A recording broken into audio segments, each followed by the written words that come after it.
ICSI દ્વારા જૂન 2026માં લેવાયેલી CS professional અને CS એક્ઝિક્યુટિવ પરીક્ષાનું પરિણામ 25 ઓગસ્ટ 2026ના રોજ જાહેર થયું, જેમાં સુરતની ઘોડદોડ રોડ સ્થિત ઇગ્નાઇટ એકેડમીના વિદ્યાર્થીઓએ ઉત્કૃષ્ટ દેખાવ કર્યો છે. CS પ્રોફેશનલમાં ઇગ્નાઇટ એકેડમીના કુલ 20 વિદ્યાર્થીઓએ સફળતા મેળવી છે, જેમાં લબ્ધિ જૈને ઓલ ઇન્ડિયા રેન્ક 9 મેળવી સુરતમાં પ્રથમ સ્થાન પ્રાપ્ત કર્યું છે, જ્યારે જીલ પરિયાકરે વાપીમાં પ્રથમ અને સાક્ષી રબારીએ સુરતમાં 5મું સ્થાન મેળવી સંસ્થા અને શહેરનું ગૌરવ વધાર્યું છે. CS એક્ઝિક્યુટિવમાં પણ 40થી વધુ વિદ્યાર્થીઓએ સફળતા મેળવી છે. આ સફળતા પાછળ વિદ્યાર્થીઓની મહેનત અને માર્ગદર્શક CS ભૂપેન્દ્ર જૈનનું અનુભવી માર્ગદર્શન રહ્યું છે. ઉલ્લેખનીય છે કે ICSIનો કંપની સેક્રેટરી કોર્સ ધોરણ 12 બાદ શરૂ કરી શકાય છે અને કોર્પોરેટ ક્ષેત્રના વિસ્તરણને કારણે આ કોર્સની માંગ વધી છે. આગામી પરીक्षा दिसंबर 2026 में योजाशे. मेरा नाम CS भूपेंद्र जैन है और मेरी क्लास का नाम इग्नाइट एकेडमी घोड़दौड़ रोड से है और आज CS executive and professional level का जो है जून 2026 एग्ज़ाम का रिज़ल्ट आया है और उसमें हमारी क्लास से बहुत ही धमाकेदार रिजल्ट आया है. आज हमारी क्लास ने हैट्रिक पूरी की है. पिछले 3 बार से लगातार जो है 20+ बच्चे कंपनी सेक्रेटरी जो है वो क्लियर हो रहे हैं और इस बार भी वैसे ही रहा है और 40+ बच्चे जो है उन्होंने एक्सीक्यूटिव लेवल पे क्लियर किया है. और पिछले 16 साल से भी लगातार अच्छा ही रिजल्ट आ रहा था, लेकिन ये 3 बार का मैं स्पेशली इसलिए बता रहा हूँ क्योंकि एक जो नंबर्स होते हैं 20+ और 40+ वो बहुत मायने रखता है एक्सीक्यूटिव और प्रोफेशनल लेवल पे. और thank you so much. Sir, आपके बच्चे को आप किस तरह से यहाँ पर गाइड करते हैं जिससे इतना अच्छा रिजल्ट आप पा सकते हो? देखिए, हमारे यहाँ पे हम एक पूरा प्रोसेस फॉलो करते हैं. सिर्फ ऐसा नहीं कि आके आपने पढ़ के चले गए.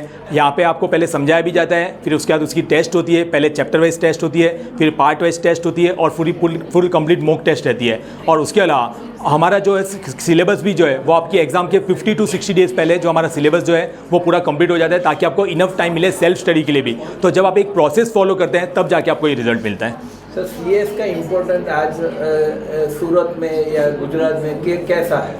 मैं सूरत और गुजरात में एक और ऐड करना चाहूँगा, पूरे इंडिया में जैसे कि कॉर्पोरेट कल्चर बढ़ता चला जा रहा है और जो कि गवर्नमेंट का विज़न है कंप्लायंस का, गवर्नेंस का, तो उसमें CS से बेहतर आपको कंप्लायंस करने के वाला कोई मिल ही नहीं सकता. तो CS जो है वो अभी जो है वो स्कोप बढ़ ही रहा है और आगे तो और बढ़ने ही वाला है. तो CS जो है वो एक बहुत ही अच्छा प्रोफेशनल कोर्स है. आप यहाँ पर बच्चे जो अच्छे रिजल्ट आते हैं उनको आगे प्रोफेशनली भी कुछ मदद करते हैं यहाँ से? हम उनके लिए हमेशा अवेलेबल रहते हैं. जैसा कि ऐसा नहीं उनका साथ हमारा एकेडमिक्स वाला पार्ट चलता है तब तक ही रहता है, अभी नहीं, पूरी लाइफ में भी उनको कभी भी हमारी रिक्वायरमेंट रहती है, हम हमेशा उनके साथ खड़े रहते हैं. मारू नाम रबारी साक्षी है. સૌપ્રથમ તો માં વિહતબોર્ન ગણપતિ બાપ્પા અને આસેડા અને બેસરા બાપાના ગોગાની કૃપાથી મારો સિટી રેન્ક 5 આવ્યો છે અને મેં 373 માર્ક્સથી CS ક્લિયર કર્યું છે, CS પ્રોફેશનલ ક્લિયર કર્યું છે. આટલું સારું રિઝલ્ટ આવ્યું છે, તમે આનો શ્રેય કોને આપવા માંગો છો? સૌથી પ્રથમ તો આનો શ્રેય મારા નાના નાનીને આપીશ. એમણે મને બહુ જ વધારે સપોર્ટ કર્યા છે.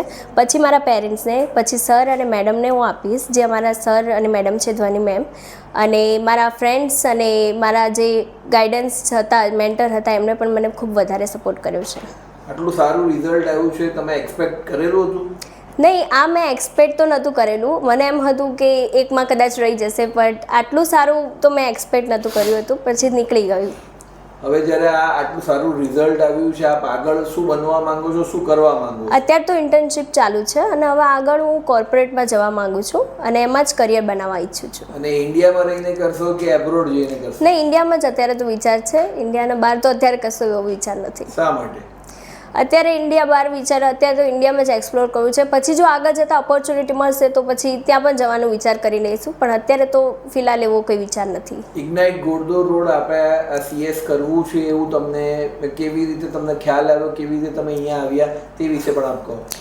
હું રેફરન્સના થ્રુ આવી હતી. મારા નેબરમાં એક રિલેટિવ રહેતા હતા, તેમણે મને રેફરન્સ આપ્યો હતો અને તેમના રેફરન્સના થ્રુ અહીંયા આવી હતી. પછી સરે બહુ સરસ રીતે અમને સમજાવ્યું અને બહુ સરસ રીતે ગાઈડન્સ આપ્યું, જેના કારણે આજે હું CS બની ચૂકી છું. તો સરનો પણ ખૂબ ખૂબ ધન્યવાદ છે મારા તરફ.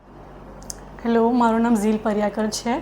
હું હમણાં CS પ્રોફેશનલના બોથ ગ્રુપ્સ એક્ઝામ આપેલા જૂન 26 એટેમ્પમાં. હું બહુ સારા માર્ક્સથી ક્લિયર થઈ છું. 379 આવ્યા, ફર્સ્ટ ઇન વાપી.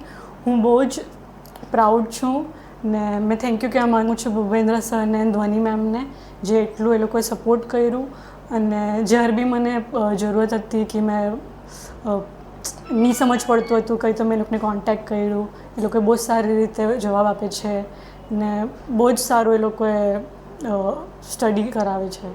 આટલું સારું રિઝલ્ટ આવ્યું છે એનું એક્સપેક્ટેશન તમને હતું?